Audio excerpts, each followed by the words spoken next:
Hello friends, I hope you are doing well guys. आज इस video में मैं आपको स्टेनोग्राफर के जितने भी क्वेश्चन पेपर है 2022 के ग्रुप और सी और डी का जो वैकेंसी आई है उसके लिए इस वीडियो में आपको पूरा previous year question paper solve कराऊंगा। तो बिना टाइम वेस्ट करते हुए चलिए हम वीडियो को स्टार्ट करते हैं। तो सबसे पहले थोड़ा सा इंट्रोडक्शन दे देते हैं। ये हमारा चैनल है द सक्सेस सेंटर और इस वीडियो में आपको एसएससी स्टेनोग्राफर का जो वैकेंसी है ये उसके पूरा प्रीवियस ईयर क्वेश्चन पेपर हम पिछले 5 साल का लगाएंगे। तो सबसे पहले हम 2022 का शुरू करेंगे। नाउ फ्रेंड्स, अब हम लोग बिना टाइम को वेस्ट करते हुए चलिए वीडियो को स्टार्ट करते हैं। हम लोग क्वेश्चन पेपर सॉल्व करते हैं और नाउ लेट्स बिगिन। तो हम लोग क्वेश्चन पेपर पर चलते हैं। ये है हमारा क्वेश्चन पेपर। पहला क्वेश्चन है, आप देखिए इंग्लिश में जो है स्टेनोग्राफर में 100 क्वेश्चन पूछता है।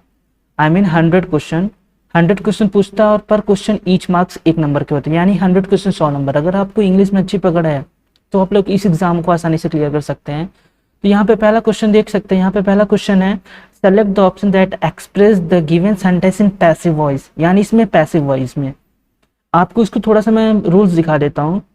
देखिए, एक्टिव से पैसिव कन्वर्ट करने के लिए बेसिकली क्या है कि यहाँ पे जो सब्जेक्ट है यहाँ ऑब्जेक्ट पे चला गया और ऑब्जेक्ट सब्जेक्ट के प्लेस पे, यानी सब्जेक्ट और ऑब्जेक्ट का अदला बदली हो गया। और साथ ही जो हेल्पिंग वर्ब है इसके रूल के हिसाब से होगा।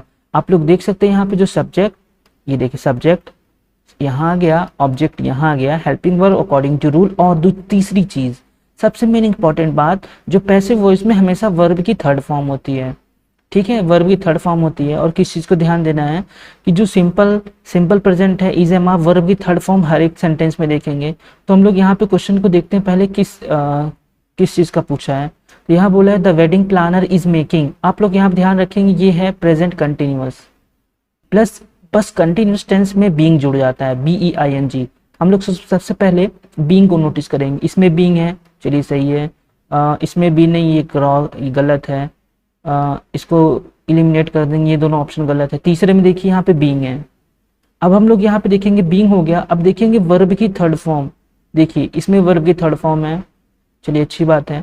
इसमें भी वर्ब की थर्ड फॉर्म नहीं, देखिए यहाँ पे ING है, इसलिए इसका आंसर होगा पहला ऑप्शन। ओके, आई होप ये क्वेश्चन आपको समझ में आया होगा। अगर आपको कोई क्वेश्चन नहीं समझ में आता तो आप लोग कमेंट बॉक्स में जरूर बोलिएगा। चलिए अब हम देखते हैं question number second. Question number second में क्या बोला है, the following sentence has split into 4 segment, identify. I mean इसमें ग्रामेटिकल एरर है। अब देखेंगे, by this time you will be playing the violin for 48 hours. आप लोग यहाँ नोटिस करेंगे ये 48 आवर्स है, यहाँ पे टाइम दे दिया है। तो हम लोग को टेंस में पता है कि अगर कोई भी टाइम देता है और कंटिन्यूअस है विल बी ING। अगर यहाँ पे ये नहीं होता तो ये सेंटेंस सही रहता, पर यहाँ पे अगर ये टाइम दे दिया है तो ये चला जाएगा फ्यूचर परफेक्ट कंटिन्यूअस। आपको पता है फ्यूचर परफेक्ट कंटिन्यूअस टेंस में क्या होता है विल हैव बीन होगा, विल हैव बीन। ठीक है, इसलिए ये वाला सेगमेंट गलत है। आप लोग ये देख लीजिए।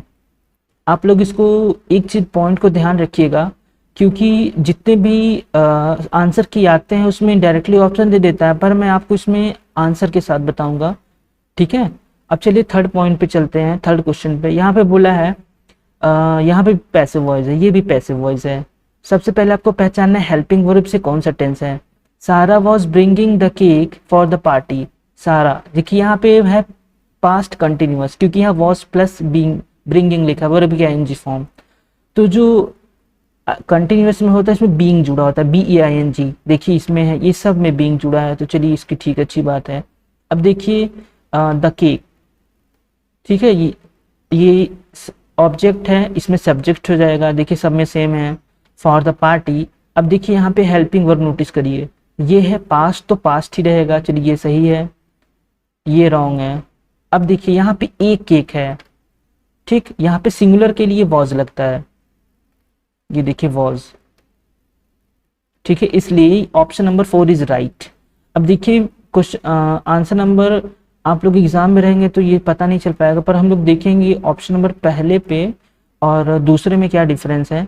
The cake for the party was being brought by Sara, the cake for the party was being brought by Sara. अब देखिए इन दोनों क्वेश्चन में क्या गड़बड़ी है। आई थिंक ये दोनों ऑप्शन सेम लग रहे हैं। देखिए एक मिनट आपको मैं यहाँ पे लिख के बता रहा हूँ। देखिए जो वर्ब की फॉर्म होती है, बाय। बाय का वर्ब की थर्ड फॉर्म होता है, ये है फर्स्ट फॉर्म, और सेकंड फॉर्म होता है BOUGHT, बॉट होता है, और बॉट BOUGHT। यहाँ पे तो ब्रिंग है, और ये दोनों वर्ब में यही डिफरेंस है। देखिए, और जो ब्रिंग का होता है BRING, ब्रिंग का वर्ब का थर्ड सेकंड फॉर्म होता है ब्रॉट BROUGHT, BROUGHT। देखिए, इन दोनों में डिफरेंस आप लोग आंसर तभी कंफर्म कर पाएंगे जब आपको ये दोनों के बीच में डिफरेंस पता रहेगा, ठीक। बाय, ब्रॉट, बॉट, बॉट, ये होता है बाय वाला, first form, second form, third form. Bring, bought, brought, यहाँ पे हम लोग ब्रॉट की हेल्प से हम लोग क्वेश्चन ऑप्शन नंबर 4 को सही मानेंगे।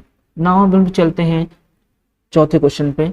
यहाँ बोला है select the most appropriate synonym of the given word. यहाँ पे सिनोनिम बताना है। अटमोस्ट का मतलब होता है बहुत ऊंचा या फिर बहुत ज्यादा। It means we can say that greatest. यहाँ पे ग्रेटेस्ट सही ऑप्शन है, और ये गुड है, गुड मतलब अच्छा, मैमल से लीस्ट, ठीक है। ये है एंटोनिम्स, और ये है सिनोनिम, ठीक है। ये थोड़ा इजी क्वेश्चन आ गया है। यहाँ पे पांचवा question, select the option that express given passive voice. यहाँ भी देखिए पैसिव वॉइस है। ये है, पहले सेंटेंस को पहचानेंगे, ये है प्रेजेंट इंडिफिनिट। आपको यहाँ पे ले चलते हैं थोड़ा बुक पे। ये है सिंपल प्रेजेंट टेंस का क्या रूल है, इज, एम, आर, वर्ब की third form, by plus subject, ठीक, ये सभी के लिए है। तो यहाँ पे क्वेश्चन में है लेमन टेस्ट टेट सॉर। तो लेमन इज टेस्ट, पहले इज को देखते हैं, हाँ सही है ये वाला। देखिए ये गलत, क्योंकि हेल्पिंग वर्ड से ही पता चल जा रहा है। पहले आपको हेल्पिंग वर्ड और टेंस पहचानना होगा, उसके बाद इन दोनों में।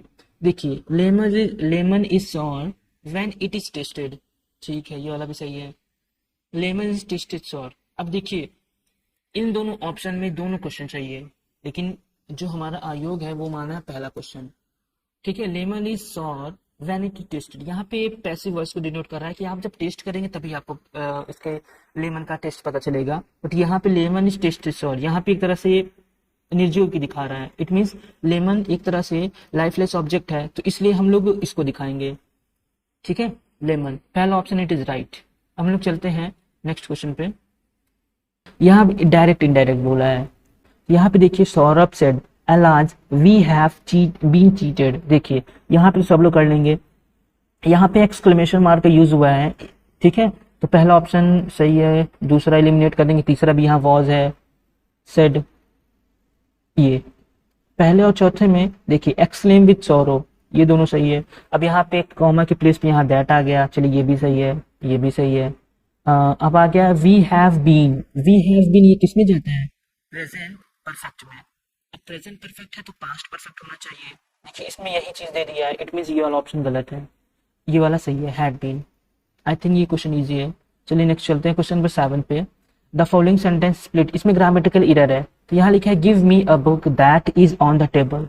अब देखिए आप इसमें नोटिस करेंगे give me a book that is on the table, I mean इस क्वेश्चन में जो बुक है ऑलरेडी कंफर्म्ड है कि दैट बुक। इट मीन्स आपको यहाँ पे, आप लोग पता है आर्टिकल 2, हम लोग बेसिकली 2 ही पढ़ते हैं, ए एंड द, तो यहाँ पे ए अ बुक नहीं लगेगा, ठीक है, क्योंकि यहाँ पे ऑलरेडी निश्चित है डेफिनेट इंडेफिनिट। डेफिनेट में, तो डेफिनेट में क्या होता है, यहाँ पे द बुक होगा, यहाँ पे होना चाहिए the book. Give me the book that is on the table, okay. Question number 8 में क्या है, यहाँ पे पैसिव वॉइस में कन्वर्ट करना है, एक्टिव पैसिव बोला है। तो यहाँ हम लोग सबसे पहले कंफर्म ये करेंगे एक्टिव है कि पैसिव। यहाँ देखिए कहीं बाय का यूज नहीं है, तो ये हो गया एक्टिव। अब हम लोग कन्वर्ट करना है पैसिव में। सबसे पहले पहचानेंगे किस टेंस का है। तो यहाँ पे डायरेक्टली आप लोग सबसे पहले लिखा लेट, आई मीन ये इंपेरेटिव सेंटेंस है। तो इंपेरेटिव सेंटेंस में हम आपको कुछ दिखाना चाहते हैं नोट्स। यहाँ पे देखिए इंपेरेटिव सेंटेंस जो एक्टिव से पैसिव कन्वर्ट करते हैं, यहाँ पे देखिए अगर कोई ऑब्जेक्ट के साथ आए तो उसके साथ पैसिव वॉइस में क्या कन्वर्ट करते हैं, ये है एक्टिव। शट द डोर, तो क्या होगा, let the door be shut. यहाँ पे देखिए आप लोग फोकस करेंगे तो यहाँ पे है बी, बी प्लस वर्ब की थर्ड फॉर्म, ठीक है, यहाँ पे यूज हुआ है बी प्लस वर्ब की थर्ड फॉर्म, ठीक है। अगर कोई इंपेरेटिव सेंटेंस ऑब्जेक्ट के साथ आए तो उसका क्या यूज होगा, let plus object plus be plus verb की थर्ड फॉर्म। एंड अगर कोई ऑब्जेक्ट विथ ऑब्जेक्ट के साथ आता है तो आप लोग क्या करेंगे, यू आर ऑर्डर और रिक्वेस्ट अकॉर्डिंग टू सेंटेंस के सेंस के हिसाब से ये लगाएंगे, प्लस टू प्लस वर्ब की फर्स्ट फॉर्म प्लस ऑब्जेक्ट। उसके बाद आता है मोरल सजेशन के लिए ऑब्जेक्ट प्लस शुड बी। आप लोग ये चीज थोड़ा रिवाइज कर लीजिएगा, क्योंकि देखिए एक्टिव पैसिव से ज्यादा ही क्वेश्चन आ रहे हैं। आई मीन एक्टिव पैसिव से डायरेक्ट इनडायरेक्ट से 10-10 क्वेश्चन आते हैं।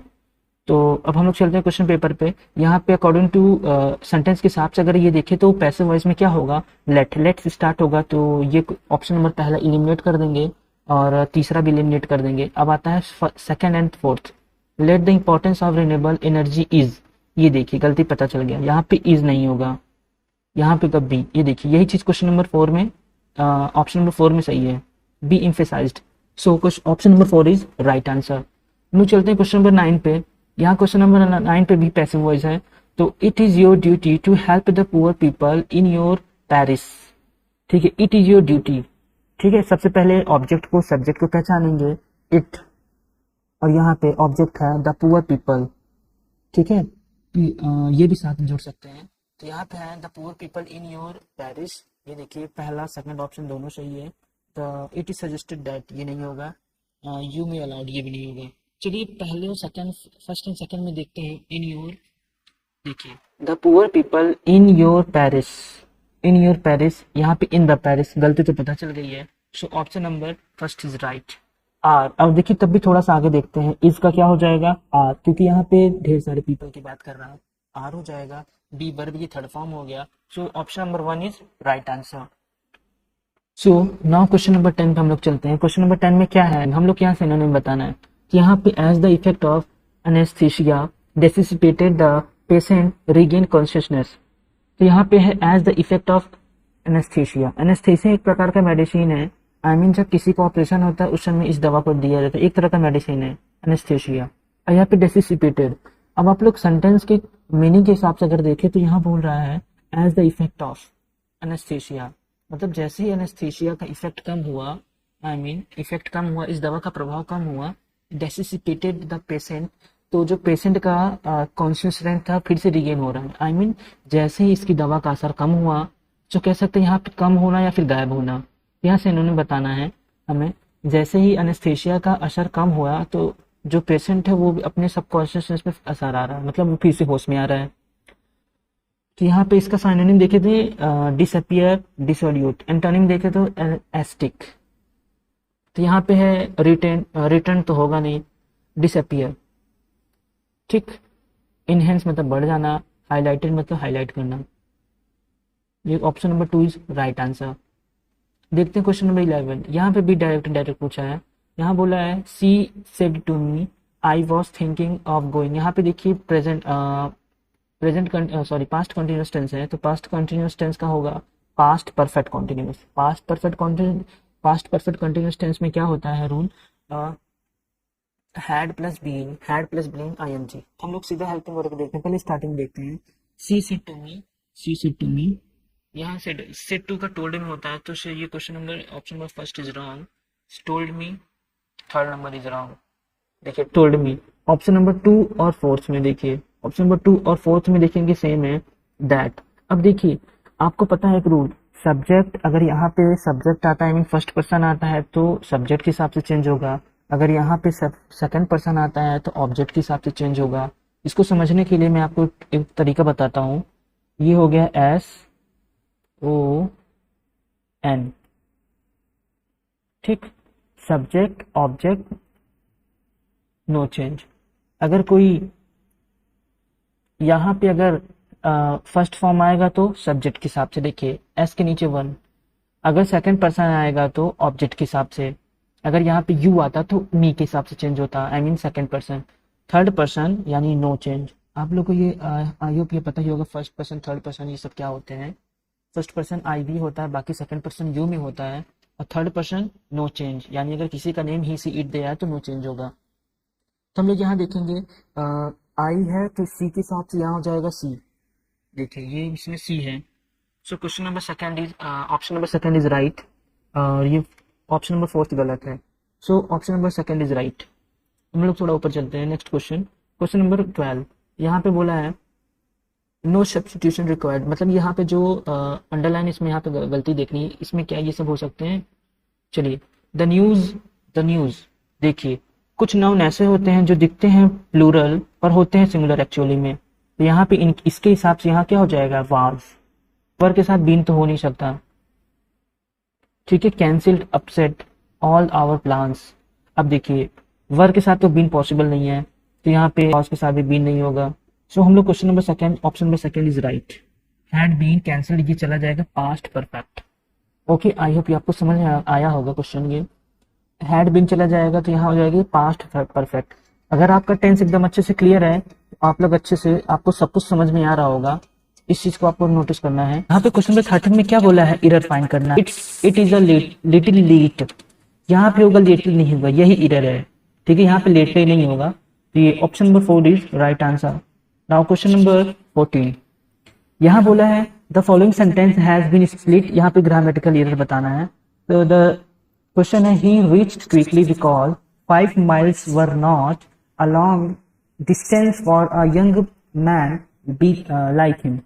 यहाँ बोला है ही रीच्ड, यहाँ पे पास्ट है, ही रीच्ड क्विकली बिकॉज 5 miles। आपको यहाँ पे ध्यान देना है, अगर कोई भी नाउन, ठीक है, अगर कोई भी यूनिट कि पहले अगर नंबर जुड़ जाता है 1 2 3 4 5, इसको क्या रिप्रेजेंट करने लगता है, एक निश्चित, ठीक है, इट मीन निश्चित समय दिखाने लगता है यूनिट। यहाँ पे माइल्स के जहाँ पे माइल होगा। So option number 2 is right answer. Now friends question number 16 पे देखते हैं। 16 में हमें बताना है एंटोनिम्स। एंटोनिम्स मतलब इनफाइनाइट का हमें एंटोनिम्स बताना है। ठीक है, इनफाइनाइट वर्ड का एंटोनिम्स क्या, इनफाइनाइट का मतलब होता है अनंत, मतलब अनगिनत जिसे हम लोग बोलते हैं। तो यहाँ पे पहला वर्ड है बाउंड, एक होता है रुकावट, लेस मतलब लिमिटलेस, इसकी कोई सीमा ना हो। तो एक तरह से इसका सिनोनिम बता रहा है, लिमिटलेस, इंडलेस, अनलिमिटेड, बाउंडलेस, इसी इसका सिनोनिम है इनफाइनाइट का। हमें यहाँ पे एंटोनिम बताना है, इस बात को आपको याद रखना है। एब्सोल्यूट का मतलब होता है एग्जैक्ट वैल्यू, और अनफेदमेबल का मतलब होता है कि इम्पॉसिबल टू अंडरस्टैंड, जिसे समझने में इम्पॉसिबल हो। फिर लास्ट वर्ड है इवेंसेंट। इवेनिसेंट का मतलब होता है लास्टिंग या फिर ब्रीफ और शॉर्ट। ये यहाँ पे दिखा रहा है एंटोनिम्स। ठीक है, इवेनिसेंट का मतलब है ब्रीफ या फिर शॉर्ट टाइम के लिए। नाउ क्वेश्चन नंबर 17 में भी यहाँ पे देखें एंटोनिम बता रहा है ग्रेशियस। ग्रेशियस का मतलब होता है काइंड या पोलाइट या फिर काम वे। तो हम लोग यहाँ पे इसका जस्ट अपोजिट देखना है एंटोनिम्स। तो एक्टिव तो इम्पॉसिबल, एक्टिव नहीं होगा। ठीक है, एक्टिव है, एक्टिव नहीं होगा। पैसिव भी नहीं होगा। र्यूड मतलब होता है बहुत बेकार या फिर गंदा, अभद्र व्यवहार करना। सो ग्रेशियस यहाँ है काम या फिर काइंड, तो र्यूड इसका जस्ट एंटोनिम है। सो अब हम लोग चलते हैं क्वेश्चन नंबर 18 पे। सो फ्रेंड क्वेश्चन नंबर 18 में क्या बताना है, select the option that give most appropriate meaning of the following words. यहाँ मतलब बताना है हमें सिनोनिम। वर्ड है सॉलिसिट। सॉलिसिट का मतलब होता है किसी चीज की अपील करना या फिर रिक्वेस्ट या फिर पोलाइट। तो यहाँ पे देखते हैं इसका मीनिंग है to ask something for money, request और अपील। ठीक है, ये एक तरह का लॉ वर्ड है, जो एलएलबी करता है उसको पता होगा, सॉलिसिटर जनरल वर्ड यूज होता है। तो यहाँ पे रिक्वेस्ट करना। तो रिक्वेस्ट करने के लिए यहाँ पे एक वर्ड है, खुद ही यहाँ पे सामने दिख रहा है, रिक्वेस्ट। ठीक है, ये एग्जैक्ट आप लोग देख सकते हैं। अगर आपकी मीनिंग पता होगी तो बहुत से सिनोनिम एंटोनिम यूज होते हैं। सो यहाँ पे फर्स्ट वर्ड है कॉम्प्लिकेट। कॉम्प्लिकेट का मतलब होता है हार्ड। ठीक है, कॉम्प्लिकेटेड जो वर्ड यूज होता है कॉम्प्लिकेट। यहाँ पे डिटेल का मतलब होता है to ask for something which is actually not. एक तरह से होता है फॉल्स, मतलब दिखावा करना, जो एक्चुअली में होता नहीं, हम उसे कुछ और बोल देते हैं पर वो एक्चुअली में होता नहीं है। फिर चौथा वर्ड है डिग्रेड। डिग्रेड का मतलब होता है स्पॉइल और डिस्ट्रॉय और क्वालिटी ऑफ समथिंग, किसी के बारे में स्पॉइल बर्बाद कर देना, एक तरह डिग्रेड कर देना, डिग्रेडेशन चीज बनता है। ठीक है, डिग्रेडेशन ऑफ फॉरेस्ट। नाउ तो हम लोग नेक्स्ट क्वेश्चन पे चलते हैं। ये एक तरह के सिनोनिम है, आप लोग इसको सिनोनिम एंटोनिम अच्छे से पढ़ लीजिएगा, ज्यादा क्वेश्चन पूछ रहा है। और ये क्वेश्चन नंबर 19, यहाँ पे फिर से आ गया पैसिव वॉइस। पैसिव वॉइस में क्या है, रोहन वर्बली इंसर्टेड। हम लोग सबसे पहले देखते हैं किस टेंस का है, इंसर्टेड, पास्ट। पास्ट इंडेफिनिट का होता है वॉज वर्ब प्लस वर्ब की थर्ड फॉर्म। ठीक है, ये चीज आपको ध्यान देना है कि वर्ब की थर्ड फॉर्म यूज होता है हर एक पैसिव वॉइस में। तो यहाँ पे देखते हैं, चलिए सबसे पहले देखेंगे वॉज वर्ब कहाँ है। देखिए ये, इसको हटा देंगे, हैज है, ये लास्ट वाले में भी नहीं होगा। अब देखते हैं सेकंड और थर्ड में, वॉज वर्ब और वर्ब की थर्ड फॉर्म। वॉज चलिए दोनों में है। ये देखिए बीइंग किसमें जुड़ता है, कंटिन्यूअस टेंस में। अगर पास्ट कंटिन्यूअस होता तो यहाँ पे हम बीइंग जोड़ते। सो ये ऑप्शन नंबर गलत है। So right answer is option number 3। Question number 20 पे देखते हैं। यहाँ पे डायरेक्ट इनडायरेक्ट का क्वेश्चन है। John said I can not come with you. तो आपके लिए सिर्फ थोड़ा सा इन्फॉर्मेशन देना चाहेंगे, जो कैन टू जितने भी मॉडल वर्ब होता है, वुड विल का वुड हो जाएगा, शैल का शुड, जितने भी डायरेक्ट इनडायरेक्ट में वो सब पास्ट में हो जाते हैं। यहाँ पे कैन का पास्ट होता है कुड। तो John said that he could. अब देखिए ये वाला ऑप्शन सही लग रहा है, ये कैन ही है, बाकी सब गलत है। यहाँ विल वुड है, ठीक है। तो यहाँ अगर विल होता तो यहाँ वुड होता, बट यहाँ पे कैन है तो वुड होगा। So option number 1 is right. आपको बस active passive direct indirect synonym metonym यही ज्यादातर आए हैं अभी। अब आता है स्पॉटिंग एरर है, ग्रामेटिकल एरर है। क्वेश्चन नंबर 21 में ग्रामेटिकल एरर है। Mister Ramesh and his friend have never come here. ठीक, mister Ramesh and his friend. आपको यहाँ पे एक चीज को ध्यान ये रखना होगा कि जब भी कोई दो पर्सन, मतलब जो कोई दो नाउन एंड से जुड़े हुए हो, ठीक है, जब भी कोई दो नाउन एंड से जुड़े हुए हो, तो उसका जो हेल्पिंग वर्ब होता है वो सिंगुलर तब लगेगा जब वो किसी सेम आइडिया या फिर सेम पर्सन या फिर सेम थिंग की बात को डिनोट करे, ठीक है। अगर वो सेम उसी चीज को डिनोट कर रहा है, चाहे वो एंड से जुड़ा हो, तो यहाँ पे क्या हो जाएगा, सिंगुलर। ठीक, यहाँ पे सिंगुलर हेल्पिंग हो रही, तो हैव के हिसाब से यहाँ क्या होगा, हैज होगा। So option number 3 is right. 22 में क्या है, ग्रामेटिकल एरर है फिर से। The team dwelt with their performance at in the last quarter। ठीक है, तो यहाँ पे क्वेश्चन नंबर 22 में ये दिखाया गया है कि जो टीम ड्वेल्थ मतलब जो हमारी टीम है, यहाँ पे ड्वेल्थ जो है इसके साथ जो हेल्पिंग वर्ब जुड़ता है, प्रीपोजिशन जुड़ता है। अगर कोई टीम परफॉर्मेंस कर रही है तो यहाँ पे दिखा रहा है कि उसी परफॉर्मेंस में वो अपना अच्छा दिखा रही है, the team dwelt with their performance. तो यहाँ पे ऑप्शन नंबर 1 इज राइट, क्योंकि यहाँ पे होगा ड्वेल्थ विथ होगा, ड्वेल्थ विथ की प्लेस पे ड्वेल्थ एट होगा, ठीक है। ड्वेल्थ एट का मतलब होता है कि जो टीम है वो अपना परफॉर्मेंस बहुत अच्छा दे रही है, मतलब उसी पे टिकी हुई है, उसी पे ठहरी हुई है, ठीक है। यहाँ पे ड्वेल्थ विथ की प्लेस पे ड्वेल्थ एट होगा। आइए वो क्वेश्चन नंबर 23। क्वेश्चन नंबर 23 में भी एक्टिव पैसिव है। तो यहाँ पे है the painting was done by his son. ये ऑलरेडी किसमें है, पैसिव में है, हमें किसमें बताना है, एक्टिव वॉइस में। सो यहाँ पे है द पेंटिंग वॉज। आप लोग ध्यान दीजिएगा, मैं आपको दिखा देता हूँ, बुक पे ले चलता हूँ, देखिए। ये आ गया, ये प्रेजेंट, प्रेजेंट लिखने पे चलता हूँ, पास्ट लिखने में ये है। देखिए अगर कोई सिंपल पास्ट में सेंटेंस होता है एक्टिव वॉइस में, इसमें कन्वर्ट हो जाता है वॉज वर वर्ब की थर्ड फॉर्म, ठीक है। अब क्वेश्चन दिया है पैसिव में, आप लोग इसको नोटिस करिए, वॉज वर वर्ब की थर्ड फॉर्म किसमें हो जाएगा, सिंपल पास्ट में वर्ब की सेकंड फॉर्म हो जाएगी, ठीक है। तो इस सेम यहीं पे लागू होगा। तो वॉज वर्ब की थर्ड फॉर्म तो किसमें होगा, वर्ब की सेकंड फॉर्म डू डिड, ठीक है, डू डिड डन होता है। देखिए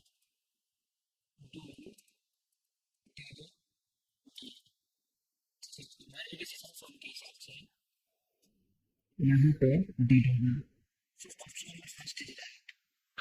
सेकंड पे देखेंगे तो प्रिंटिंग ये ऑलरेडी ये होगा नहीं, क्योंकि सेम टू सेम पे है। और ऑप्शन नंबर 3 पे देखिए हिज सन इज, ये प्रेजेंट में चला गया, ये डायरेक्ट इनडायरेक्ट होता तब ये सही माना जाता। देखिए ऑप्शन नंबर 4 इज भी गलत है, क्योंकि वॉज का वॉज ही है। अब आता है question number 24। Arunima is a apple of his mother's eyes. ये इडियम्स है, ठीक है। Apple of her mother's eyes मतलब बहुत प्यारा, आंखों का प्यारा, आंखों का मतलब बहुत लाडली प्यारी बच्ची है, ठीक है, अपनी मम्मी की बहुत लाडली प्यारी बच्ची है। तो यहाँ पे ऑप्शन देखे हैं, a person of home her mother is extremely fond और प्राउड, ठीक है। Option number 1 is right. 25 में क्या है, नरेशन डायरेक्ट, सॉरी इनडायरेक्ट को डायरेक्ट में बदलना है। स्नेहा सेड टू मी, ये है सिंपल, तो सिर्फ का टोल्ड होगा, चलिए ये सही है, टोल्ड इसमें सबका सेम है। Sneha said to me that, Sneha told me that. देखिए फर्स्ट पर्सन सब्जेक्ट के हिसाब से यहाँ सी होगा, सी शब्द में है। वॉज, अगर यहाँ पे इज है तो यहाँ पे होगा वॉज, सी के हिसाब से वॉज, क्योंकि सिंगुलर है तो वो वर्ड तो होगा नहीं। ये हैज में चला गया, प्रेजेंट में चला गया, ये भी नहीं होगा, ये हैड ये भी नहीं होगा, ये होगा option number 4 is right. Option number 4 इसलिए राइट है क्योंकि यहाँ पे सी सिंगुलर है, सी के साथ वॉज लगता है, डूइंग। ठीक है, आपको पता है प्रेजेंट का पास्ट होता है नरेशन में, इसलिए यहाँ पे वॉज हो गया, प्रेजेंट कंटिन्यूअस, पास्ट कंटिन्यूअस। अब आता है क्वेश्चन नंबर 26। क्वेश्चन नंबर 26 में यहाँ बोले स्पॉटिंग एरर बताना है। By next year, by next year, ठीक है, by next year we will living, ठीक है, यहाँ पे दिखा रहा है नेक्स्ट ईयर, ठीक है, next year we will living in the Bengaluru for 8 years। अब देखिए फिर से यहाँ टाइम को डिनोट कर रहा है, अभी आप लोग देखे थे ये टेंस का क्वेश्चन है। अगर कहीं भी टाइम को डिनोट करे, ठीक है, तो यहाँ होगा फ्यूचर परफेक्ट कॉन्टिन्यूअस। तो फ्यूचर परफेक्ट कॉन्टिन्यूअस टेंस का रूल है विल हैव बीन, यहाँ पर अगर हैव हो जाता तो प्रॉब्लम सॉल्व हो जाता। तो अगर इसके बीच में हैव लिखेंगे तो ऑप्शन नंबर 4 इज राइट। हम लोग कैसे पहचाने कि फ्यूचर परफेक्ट कॉन्टिन्यूअस होगा, क्योंकि यहाँ पे फॉर 8 years टाइम की बात कर रहा है। क्वेश्चन नंबर 27 में क्या है, नरेशन फिर से आ गया है, ठीक है। The old king said good even I am ruined। जहाँ पे आप देखेंगे तो यहाँ पे ruin की बात कर रहा है, मतलब बर्बाद हो गया है, यहाँ पे सौरों की बात करेगा। So the old king no soft ये they exclaim with sorrow, exclamatory question है, ये देखिए एक्सक्लेमेटरी सेंटेंस है। So the king exclaim with sorrow, यहाँ पे सॉफ्ट है इसलिए गलत है। So option number 3 is right. अब देखते हैं क्वेश्चन नंबर 28 में क्या बोला है। 28 में भी स्पॉटिंग एरर है। He enjoys looking a good game of baseball on television. आप खुद ही देखिए यहाँ पे ही इंजॉय सिंगुलर है, यहाँ पे लुकिंग भी दे दिया है, सो गलती यहाँ पे है, ठीक। ऑप्शन नंबर 2 ही इंजॉय लुकिंग, ये दोनों सही नहीं होगा, अपोजिट है। होपफुली सब में है। आवर टीम, जो सब्जेक्ट का ऑब्जेक्ट में कन्वर्ट होता है उसका जस्ट रिवर्स होगा, तो यहाँ पे जो आवर टीम है, ठीक है, आवर टीम पहले आ जाएगा, होपफुली आवर टीम। जो विल बी है यहाँ पे क्या हो जाएगा, विल, ठीक है। ये अगर मैं इसको कन्वर्ट करूंगा तो किसमें जाएगा, सिंपल फ्यूचर टेंस में। सिंपल फ्यूचर टेंस में विल प्लस विन होगा। इसके हिसाब से question number 4 is right option, ठीक है। अब आता है 30। क्वेश्चन नंबर 30 में यहाँ पे स्पॉटिंग एरर बताना है। He is going to be wash the dishes, he is going to be, आप लोग यहाँ पे खुद ही दिख रहा होगा जो बी है, ठीक है, यहाँ पे बी हटा देंगे तो ये ऑप्शन सही हो जाएगा, मतलब ये क्वेश्चन ही सही हो जाएगा। देखते हैं बी किस में है, ये ऑप्शन नंबर 4 इज राइट। अगर आप लोग बी हटा देंगे तो ये क्वेश्चन सही हो जाएगा। नाउ नेक्स्ट क्वेश्चन फिर से पूछा है, select the most appropriate antonym of the given word abide. Abide का मतलब क्या होता है, एंटोनिम बताना है, ठीक है। अबाइड का मतलब क्या होता है, अबाइड बाय समथिंग होता है ना, आपने क्वेश्चन में पढ़ा होगा, किसी चीज को एक्सेप्ट करना, अबाइड करना, ठीक है। तो यहाँ पे वर्ड है ड्वेल। ड्वेल का मतलब है टू लीव और स्टे, इसी का सिनोनिम है लीव और स्टे। अबाइड का सिनोनिम है ड्वेल। ये भी इंड्योर, इंड्योर का मतलब होता है बियर या फिर टोलरेट, मतलब सहन करना। एंटीसिपेट, एंटीसिपेट का मतलब होता है एक्सपेक्ट करना, फॉरकास्ट, किसी के प्रति उम्मीद रखना। तो यहाँ पे एंटोनिम पे अगर फोकस करें तो reject, reject is the right option. तो question option number 4 is right, ठीक है। अब चलते हैं क्वेश्चन नंबर 32 पे। 32 पे थोड़ा सा प्रॉब्लम थी, तो इसीलिए मैंने इस पे थोड़ा रूल्स भी लिख दिया ताकि आप लोगों को कोई प्रॉब्लम ना हो। यहाँ बोला है स्पॉटिंग एरर है, select the option that improve, underline, यहाँ पे इम्प्रूवमेंट करना है, ठीक है, इम्प्रूवमेंट है। Rohan got his birthday gift in the Twilight. Twilight का मतलब होता है कि जब सूरज के, जब रात को जब शाम हो जाती है, the time after the sun has set before it get completely dark, एकदम डार्क होने से पहले जो टाइम होता है उसे बोलते हैं ट्विलाइट, ठीक है। उसके बाद आता है जीनस। जीनस का मतलब होता है कि ओरिजिन और बिगिनिंग ऑफ समथिंग, ठीक। उसके बाद आता है डस्क। डस्क का मतलब द टाइम, इसके जस्ट बाद का समय होता है डस्क। डस्क का मतलब क्या होता है कि जब कंप्लीटली डार्क हो जाता है, ठीक है, तो उसे बोलते हैं dusk. Rohan got his birthday gift in twilight, ठीक है। रिसीव जो कि सब में सेम है, his birthday present in the, अब देखिए इसकी मीनिंग के हिसाब से मॉर्निंग तो होगा नहीं, अपना बर्थडे का भी रिसीव करेंगे रात को। जेनेसिस का मतलब होता है यहाँ पे स्टार्टिंग, इसका कोई सेंस ही नहीं निकल रहा, ये होगा ही नहीं।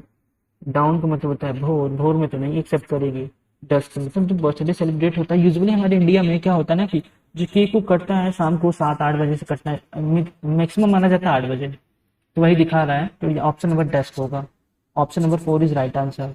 Now question number 34। Question number 34 में ये है, इस सेंटेंस को हमें रीअरेंज करना है, यानी इसे हम लोग बोलते हैं पैराजम्बल, यानी PQRS। ये जो S1 है और ये S6 ये अपनी प्लेस जो फिक्स है, हमें A से लेके D तक के सभी नंबरों को आपस में रीअरेंज करना है। तो यहाँ पे लिखा है a library systematic and organised collection of informational resources. ये जो लाइब्रेरी है हमारे लिए क्या है, लाइब्रेरी क्या है, एक सिस्टमैटिक सुव्यवस्थित और संगठन का एक कलेक्शन ऑफ इंफॉर्मेशनल रिसोर्सेज है हमारे लिए। ठीक, अब आगे देखते हैं दीज रिसोर्सेज। यहाँ देखिए इंफॉर्मेशनल रिसोर्सेज की बात कर रहा है, इसके बाद ही इसी रिसोर्सेज के बारे में बात कर रहा है। दैट्स वाई यहाँ पे ऑप्शन नंबर ए फिक्स है पहले, अगर फिक्स ना होता तो पहले ए आता। These resources are made accessible to define community for their reference और बोरोइंग। ये जो रिसोर्सेज है ये हमारे लिए क्या बनाता है, इजी बनाता है। किसके लिए, टू डिफाइन कम्युनिटी, एक डिफाइन समूह को क्या करता है, रेफरेंस और बोरोइंग सिखाता है। इट प्रोवाइड फिजिकल और डिजिटल एसेस टू यूजर। ये हमें क्या प्रोवाइड करता है, physical and digital access, information हमें सभी यूजर को, जितने भी लोग लाइब्रेरी में जाते हैं उन सभी को फिजिकल एंड डिजिटल एसेस हम लोग को इंफॉर्मेशन देता है। ठीक, library facilitate group study and collaboration. और ये लाइब्रेरी की फिर बात कर रहा है, फिर से वही बात कर रहा है, दे मीन्स लाइब्रेरी क्या हमें देता है, फैसिलिटेट मतलब हमें क्या सुविधा देता है, ग्रुप स्टडी का और कोलैबोरेशन का, सहयोग का। आप लोग देखेंगे ये एकदम सीरियल से खुद ही दिया है, यानी इसके बाद हमें फिर से इसकी बात करता है कि क्या प्रोवाइड करता है, फिर इसी लाइब्रेरी के बारे में बात कर रहा है। ये एक तरह से ABC एक सीरियल में है, तो हम देखें ये एलिमिनेट, ये नहीं होगा, ये तो ऑलरेडी हट गया। हाँ, ये दोनों क्वेश्चन में ऑप्शन में देखिए AB, ये देखिए ABC। So option number 4 is right answer. Question number 35। Question number 35 में यहाँ है ग्रामेटिकली करेक्ट। जितने भी सेंटेंस हैं चारों सेंटेंस में हमें कौन सा ऑप्शन सबसे करेक्ट है, देखिए। An open discussion on a new policy of the government with a media yesterday was an excellent one. यहाँ पे देखिए यस्टरडे की बात कर रहा है, इट मीन्स ये जो न्यू पॉलिसी ये ऑलरेडी फिक्स्ड है। फिक्स्ड में मतलब आर्टिकल, ये देखिए an open, the open, the open, ये देखिए डिफरेंस पता चल गया, ये ऑलरेडी यस्टरडे की बात कर रहा है, सो यहाँ पे द आएगा। It means option number A is wrong and option number 2 सही है, 3 सही है, ऑप्शन नंबर 4 भी देखिए रॉन्ग है। तो अब हम लोग देखेंगे ऑप्शन नंबर 3 एंड 2 एंड 3 में, an open discussion on a new policy of government with the media yesterday was an excellent one. फिर इसमें देखते हैं an open discussion with a new media yesterday on the new policy. ये देखिए आपको difference पता चल गया, the new policy, a new policy. देखिए ये ऑलरेडी पॉलिसी निश्चित है, डिसाइडेड है, तो यहाँ पे द न्यू पॉलिसी होगा। मैं क्वेश्चन को इसलिए पढ़ के कर रहा हूँ क्योंकि एग्जाम में हम लोग इसी तरह सॉल्व करते हैं, तो अच्छे से सॉल्व करते हैं ताकि कोई दिक्कत भी ना हो। सो आपको मिलते हैं नेक्स्ट वीडियो में, क्योंकि ये वीडियो काफ़ी ज़्यादा बड़ा हो जाएगा, तो आपसे मिलते हैं नेक्स्ट वीडियो जो सेकंड पार्ट होगा। ये 2022 का ही है, 18 नवंबर का जो क्वेश्चन पेपर है वही सॉल्व करवा रहे हैं। सो आई होप आपको ये वीडियो ज़रूर समझ में आया होगा, और आप भी अगर कोई भी क्वेरी या फिर इन्फॉर्मेशन लेना चाहते हैं तो आप लोग कमेंट बॉक्स में जरूर कहें, मैं ज़रूर रिप्लाई दूंगा। नमस्कार, टेक केयर, बाय बाय, जय हिंद।